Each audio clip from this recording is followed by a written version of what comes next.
Welcome. This is the third lecture in my ongoing lectures related to my recent book, The Real Meaning of Doctor Who, which deals with Doctor Who and how Doctor Who affects, I was going to say infects, and in a way it does infect and provides meaning in our life. It's from Open Universe. It can be found, I know, at all online retailers and hopefully in the brick and mortar retailers as soon as possible.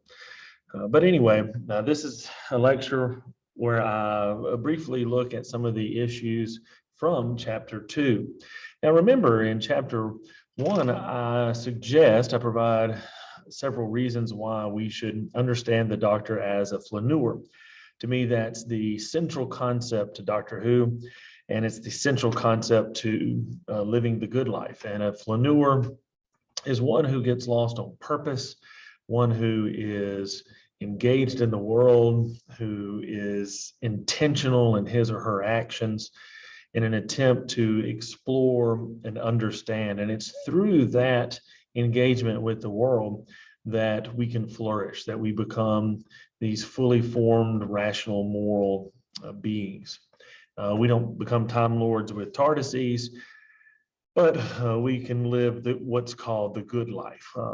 And so, as I ended the last lecture, I talked briefly about how there are certain dangers associated with being a flaneur.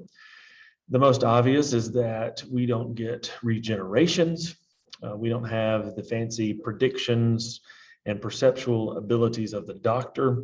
So if you are familiar with the Seventh Doctor, he's well known for all of his extreme complex conniving, where he sets all these traps many decades, hundreds of years, centuries before they happen. He's always prepared, and sometimes it's so complex he gets a little confused himself. We don't have those abilities, right? We can't hop in our TARDIS and go around and kind of create the future we want, right? Part of us, we're stuck with what we have, we're stuck with where we're at, and then we can only make certain decisions based on that to get us where we want to be.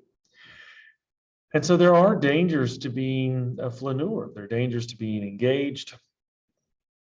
But I hope by the end of this discussion, and if you're reading along in the book, I hope by the end of this chapter, you'll see that the goodness of being a flaneur far outweighs the possibilities or dangers of being a flaneur.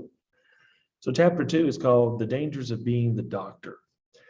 And one of the first sort of conceptual differences I discuss is the difference between interference and non-interference.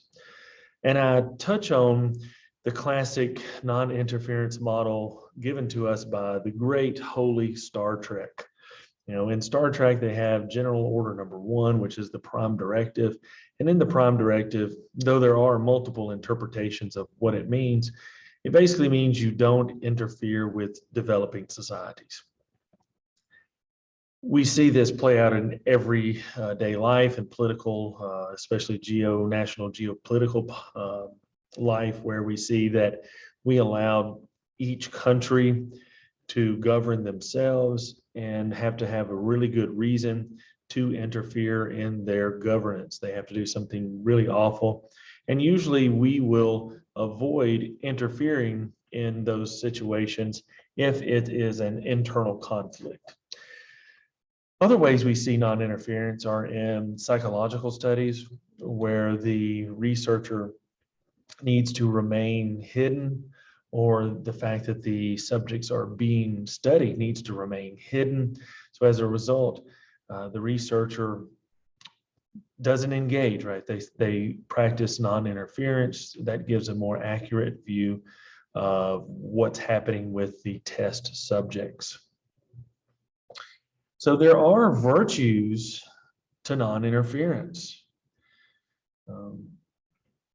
Even the Time Lords, if you're familiar with the Time Lords, they practice non-interference. Now, there appears, based on several things the Doctor has said over different episodes, there appears to have been a time when the Time Lords did interfere.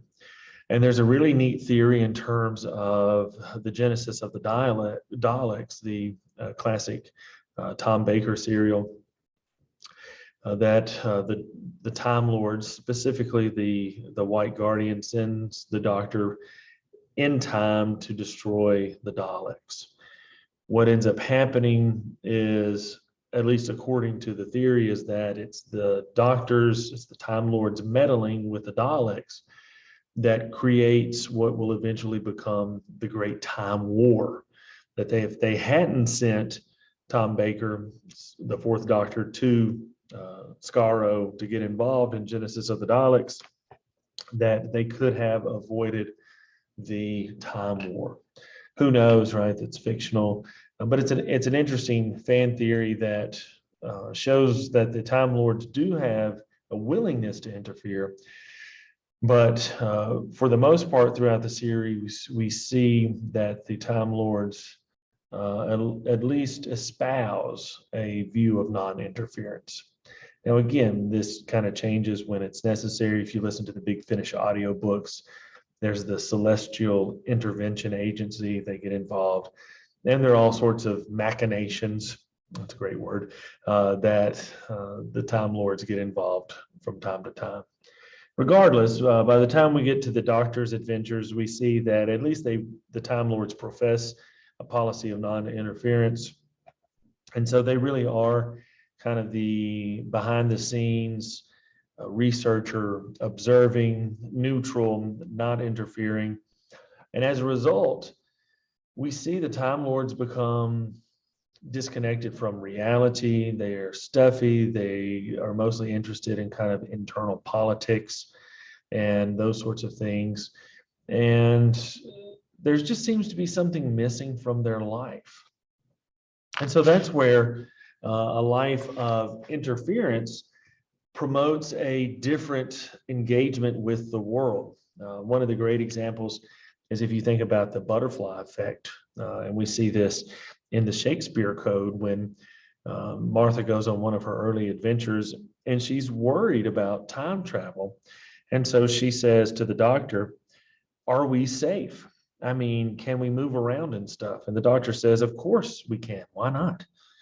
Martha says, "Well, it's like in those films. If you step on a butterfly, you change the future of the human race."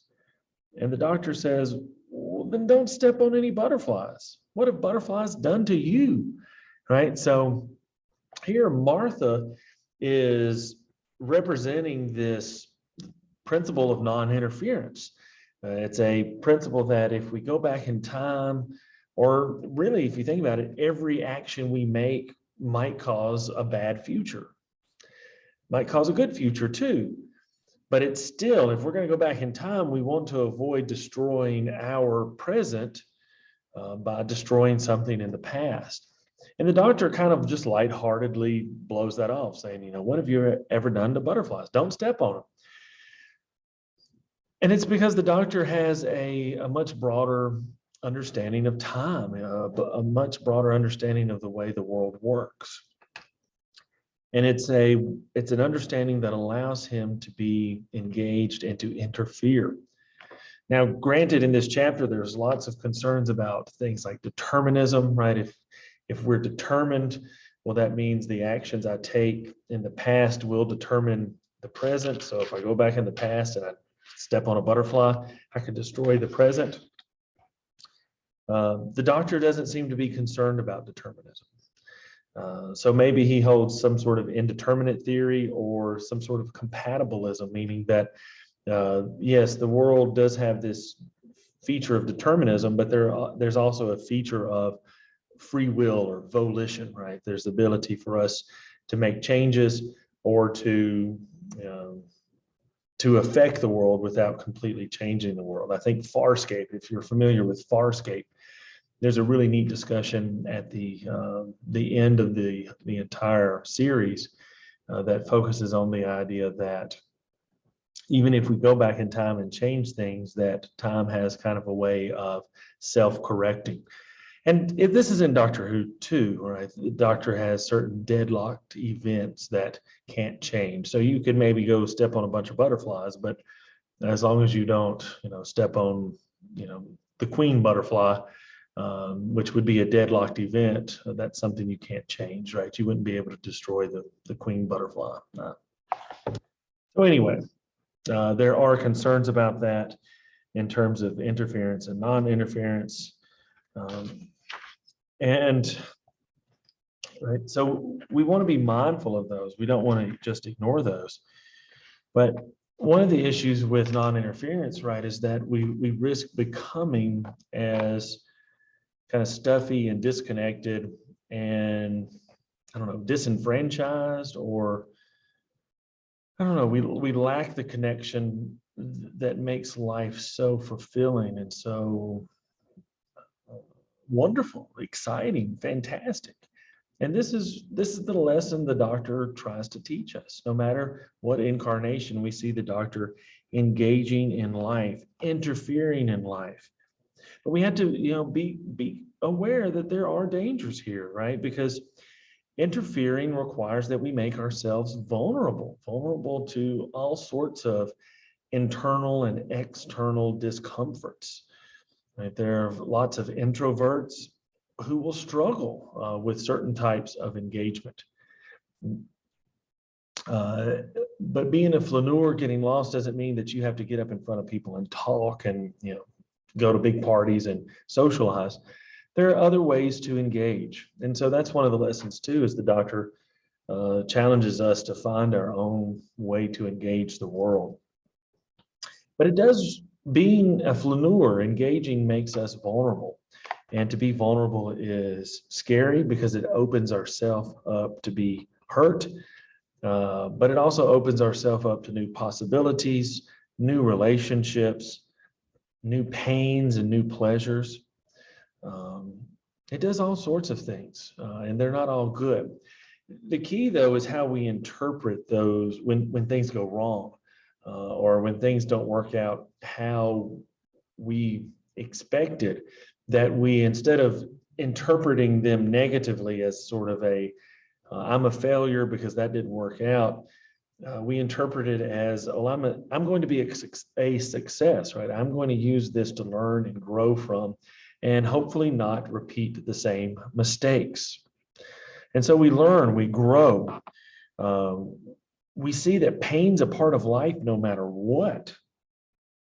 And that pain is a component of the good life, that we as humans are not simply built for pleasure. In fact, there's some really interesting philosophical arguments designed to show that the consumerist, very popular notion that humans should live a life of nothing but pleasure would be rejected by most people. Now, there are people who I've known who've lived lives that are full of suffering, and so they're sick of suffering, they're sick of it, and they would embrace a life of pleasure, even if that life of pleasure was just fictional pleasure. So Robert Nozick has a pleasure device. He imagines a pleasure device where we could get ourselves in this machine and live our life in this machine without ever having any actual real relationships. Would we choose a life of full pleasure absent of these relationships, or would we choose a life of real relationships even though that life has pain? And there are others dealing with similar thought experiments. And the doctor implies that we would pick, or we should pick, the life of real relationships. But because of that, that requires a life of pain. And we grow from pain. When it's physical, right? I've messed up my arm and shoulder. I can barely lift it anymore. That's something I'm learning to deal with, right? I want to get out there, like throw football and baseball with my son. Right now, I can't do it, right? I'm having to practice it with my left hand because I was out there being adventurous, trying to help do some clean up a property, and I've messed up my arm really bad. And I'll live with that, right? But that's going to be a constant pain. And so that's part of life. And, part of flourishing is learning how to incorporate those pains and those failures and incorporating those into the narrative of our lives to to make it to where we feel like we are successful, that we've learned something. It's this risk of pain that allows for the risk of flourishing, right? And that's really what we want as humans, or at least that's what I would argue, both grounded in a Greek notion of eudaimonia, or flourishing, but also stronger based in a notion of peace, shalom, this notion of flourishing. And both concepts involve pain. They see that as part of life, that you can have joy and still be sad.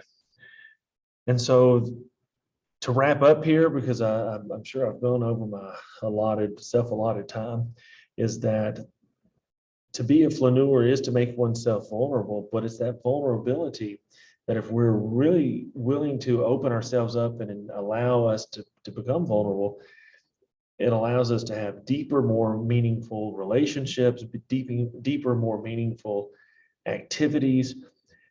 And even if they do involve certain pains and heartaches, et cetera, that at the end of the day, at the end of our lives, we're going to look back and say, that was a good life. That was flourishing. I would do that again, even if it meant pain. And so I hope you get something out of this on a deeper kind of ethical, personal level, existential level. But that's what I argue. Ending the first part of the real meaning of Doctor Who is that the Doctor tells us to be a flaneur. Even though there are dangers, we should still embrace and enjoy the adventure as we strive to be fantastic. So take care. See you later.